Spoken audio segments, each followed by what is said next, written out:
ప్రభువునందు మాకు అత్యంత సన్నిహితులైన ప్రియ సహోదరి సహోదరులారా, మన ప్రభువు ప్రియరక్షకుడైన యేసుక్రీస్తు ప్రభు వారి అతి శ్రేష్టమైన నామమున మీ అందరికీ మా వందనాలు. ఈ ఉదయకాల సమయమున కీర్తనల గ్రంథము 23వ అధ్యాయము చదువుకుందాము. యెహోవా నా కాపరి, నాకు లేమి కలుగదు.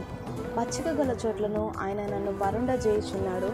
శాంతికరమైన జలముల యొద్ద నన్ను నడిపించుచున్నాడు.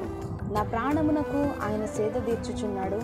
తన నామమును బట్టి నీతి మార్గములలో నన్ను నడిపించుచున్నాడు. గాఢాంధకారపు లోయలలో నేను సంచరించినను ఏ అపాయమునకు భయపడను. నీవు నాకు తోడయుండువు. నీ దుడ్డు కర్రయు నీ దండమును నన్ను ఆదరించును. నా శత్రువుల ఎదుట నీవు నాకు భోజనము సిద్ధపరచుదువు. నూనెతో నా తల అంటి ఉన్నావు. నా గిన్నె నిండి పొర్లుచున్నది. నేను బ్రతుకు దినములన్నీ కృపాక్షేమములే నా వెంట వచ్చును. చిరకాలము